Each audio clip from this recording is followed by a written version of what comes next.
Film. Alors, du coup, coucou Emichoum. Hello! Alors, déjà, je demandais du coup ton nom, ton prénom, ton âge et qu'est-ce que tu fais au MUC. Ok. Alors, Émilie Villermain, Émi Tchoum, j'ai 22 ans et je suis responsable événementiel au MUC depuis novembre 2025. Et donc, avant ça, j'étais dans l'association Smash à l'aise comme vice-présidente et surtout comme TIO aussi, donc depuis 2 ans. Dans le sens Machalès, qu'est-ce que tu faisais? C'est quoi ton travail? Donc, faut savoir que du coup, on est tous bénévoles, donc c'était pas vraiment un travail en soi, puisqu'on n'est pas rémunéré, mais c'est quand même une énorme charge de travail. Donc, on était surtout sur l'organisation des weekly et plus ponctuellement des plus gros événements. Donc on est sur la gestion du bracket, l'installation de la salle, euh, vraiment gérer tous les imprévus qu'il peut y avoir autour et puis l'événement même aussi. Une question que j'aime bien demander. Comment toi, tu as commencé à jouer à Smash Bros? Dans quelle manière tu as commencé vraiment à rejoindre Smash Bros? Tu te dis putain, j'ai vraiment du jeu au quotidien, c'est un jeu que j'aime, j'adore l'ambiance des salles. Pourquoi tu as commencé à jouer? Bah, quand j'étais petite, j'ai joué un peu à Brawl avec mon frère, mais c'était vraiment très très occasionnel et ça m'a pas plus marqué que ça. Et en 2023, un truc comme ça, j'étais en couple avec Zélum, qui a commencé à faire des tournois. Et donc au début, je l'ai accompagné par curiosité, juste pour l'accompagner, quoi. Et puis, à un moment donné, il y a le Tio qui dit ouais, il reste une place dans le bracket. Et puis il se trouve que j'avais une manette, donc ça a commencé comme ça. Et puis j'ai fait de plus en plus de tournois, et puis j'ai pas arrêté, quoi. C'est vraiment, t'es venu comme ça sur un coup de tête et au final, tu as vraiment commencé à Par aimer le jeu par curiosité, et puis curiosité, ouais. voilà. Pourquoi Claude sur Smash? Parce que c'est stylé. Non, mais parce que j'ai toujours bien aimé les épéistes. Et, et ouais, en fait, c'est vraiment. Je trouve le perso stylé, et puis il est pas si compliqué que ça à prendre en main, même si j'ai quelques galères, mais ça va, en vrai. Une question que je trouve assez intéressante à poser aux gens. C'est un peu particulier comme question, tu vas un peu réfléchir. Depuis que tu joues à Smash Bros. Depuis 3-4 ans, est-ce que pour toi, il y a vraiment un set qui te définit, genre un set dont tu es vraiment fier d'avoir gagné ou perdu? Wow. Ouais, genre ton set référence, quand vraiment tu dis putain, j'ai vraiment bien joué. Ah ah, Ouais, ah, j'en ai aucun qui me vient en tête comme ça. ça Euh, me fait des bons trucs. Ah, ma première win en brackets. Ouais. C'était donc à une époque à Montpellier, il y avait vraiment ce truc des teams qui était très. Il y avait plein de teams à Montpellier. Il y avait la CTS, il y avait la Big Sash, il y avait la Heur. Et nous, on est arrivé à l'époque la NLA. Et, euh, et du coup, en tournoi, il y avait vraiment cette effervescence de tout le monde tirait pour ses potes. Et du coup, un jour, je me suis retrouvée au Meltdown à l'époque, contre Sneezy de la Heur, Captain Falcon de la Heur.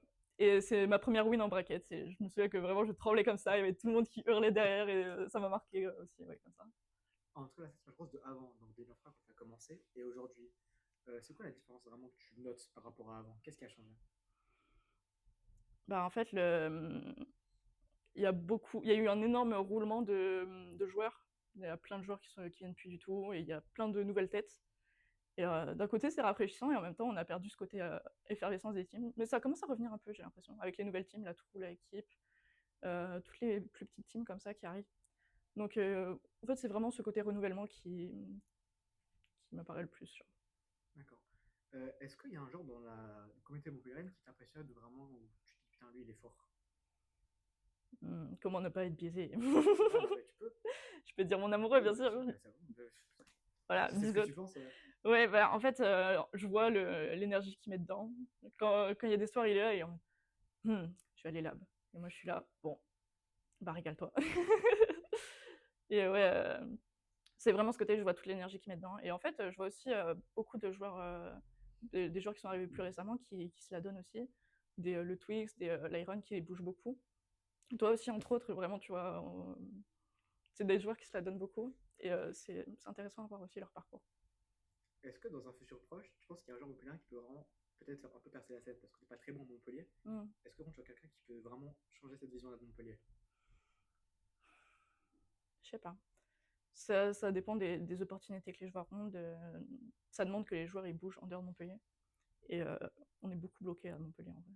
Donc je sais pas trop. Pourquoi on se déplace pas, tu penses? C'est une raison particulière? Ah, les pépettes. Bien vu. Ouais. Ok. Alors ça, c'est encore une fois une question un peu différente. On va revenir un peu sur le MUC. Toi, du coup, tu as organisé le MUC, c'est ça? Le MUC Masters, ouais. MUC Et je gère Masters. aussi les weekly tous les jeudis. T'as fait le 1 aussi ou pas? En fait, mon premier jour de travail, c'était la veille du MUC Masters 1.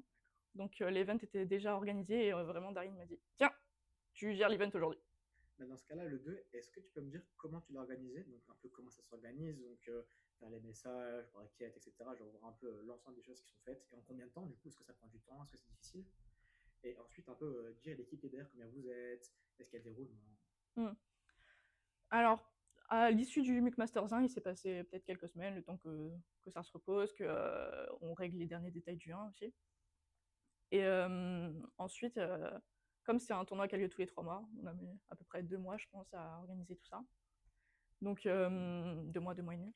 Donc là, tu dois recontacter tes partenaires pour savoir s'ils veulent toujours bosser avec toi. Donc vu qu'on a plusieurs tournois différents dans le même event, donc il a fallu recontacter Smash Allies, l'entre du TCG et TCGM qui gère la partie TCG. On a contacté aussi Smash MTP, qui est l'asso mêlée de Montpellier, donc ils font un tournoi demain. Et aussi le partenaire du MUC Éthique, qui est une salle de sport avec qui on est en partenariat. Et du coup, voir qu'est-ce qu'ils avaient envie de faire, s'ils voulaient faire la même chose que la dernière fois, s'ils voulaient faire d'autres choses. Et après, il faut déclarer le tournoi à la préfecture. Il faut faire le Start GG aussi, bêtement. Donc le Start GG est assez pratique comme outil de ce côté-là, parce que tu peux recréer le tournoi de la dernière fois, et puis tu l'adaptes avec ta nouvelle date, et changer le titre, etc. Et du coup, il a fallu adapter les nouveaux tarifs, les nouveaux trucs, machin, la page du Start GG. Donc ça, c'est Amy de Smash AS qui a fait une partie, et puis les détails à ajouter, je les dirais ajouter moi. Toute la partie com aussi qu'il a fallu faire, donc ça, c'est plus May qui gère. Donc tout ce qui est visuel. Et après, ça se joue beaucoup le jour J aussi. Mais ouais, en amont, vraiment, c'est beaucoup de la com qu'il faut faire. Aller chercher les joueurs, aller chercher les staffs. Et c'est difficile aussi de trouver des staffs. Parce que on a eu du mal à trouver des staffs cette fois parce que on travaillait avec Smash AS la dernière fois. Et vu qu'il y a eu des soucis avec Smash AS et tout, et surtout, il y a beaucoup de gens qui sont moins actifs côté Smash AS ou qui n'étaient juste pas disponibles. Et du coup, on est moins de staff cette fois-ci que la dernière fois. Donc c'est un peu dommage, mais comme on est moins de joueurs, ça c'est moins ressenti. Et ouais, ce côté-là en fait. Du coup, pour rebondir sur le nombre de joueurs, comment t'expliques qu'il y a plus de joueurs au Big Master 1 que le Big Master 2? La com. En gros, nous, une des raisons pour lesquelles on travaille avec Smash AS, donc déjà c'est parce que c'est l'asso qui est là, qui est installé depuis 2018 sur Smash, c'est la seule asso de Montpellier qui est sur Smash, et du coup qui a toute la player base. Et du coup, c'est un gros point fort côté com. Parce que si tu mets un message sur le Discord de Smash AS, t'as toute la commune Smash de Montpellier et alentour qui voit le message. Et en fait, ça a été difficile de se coordonner niveau com parce que Amy, qui gère habituellement la com, elle est partie en congé pile cette période-là. Et pour trouver quelqu'un pour prendre la relève, ça a été difficile aussi. Et je crois que ça n'a même pas été fait au final. Et du coup, nous, sur la fin, on était là, bah, on voit qu'il ne se passe rien de ce côté-là, donc il faut que nous, on fasse des trucs de notre côté. Donc nous, on a été en panique, poster des messages sur les autres Discord, parce qu'on s'est dit, bah, peut-être qu'ils vont le faire. Ah non, ils l'ont pas fait, vu que forcément, on n'a pas pu se coordonner, donc on savait pas qui faisait quoi. Et ouais, du coup, forcément, on n'a pas pu contacter beaucoup de joueurs en avance, donc les gens n'ont pas forcément pu s'organiser. Et puis janvier aussi, c'est un peu une période de creux. T'en as qui sortent des examens, etc., ou la reprise des cours. Donc ça joue aussi. Là, du coup, on est quasi à la fin de la journée 1 tournoi. Qu'est-ce que tu en as pensé, toi? Est-ce que c'est une réussite? Franchement, ouais. Ça fait quelques semaines que je suis en panique, que je fais oh, j'ai pas fait ça, oh, je sais à penser, et petit patata, je suis en stress et j'arrive pas à dormir, je regarde le plafond comme ça.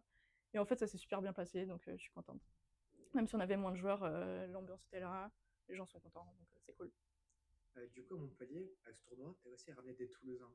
Comment les ramener? C'est genre vous les contactez ou c'est eux-mêmes qui viennent pour jouer à Smash Bros et avoir du cash prize? Qu'est-ce qui les attire tout de même? En fait, à Montpellier, donc il y a toute la série de tournois des Flamingots, qui on est à sa 9e édition. Il y a eu 9 éditions déjà. Et c'est un tournoi qui attire beaucoup, et les gens, du coup, ils sont familiers avec la commune montpelliéraine grâce à ce tournoi-là. Et du coup, quand ils voient qu'il y a un tournoi à Montpellier, tout de suite, ça les attire de ce côté-là, en termes de communauté, genre. C'est bon. Oui. Tranquille. Vous reposez les chaises, c'est ça? Ça roule. Je ferai une petite pause, ouais. Ouais, c'est good.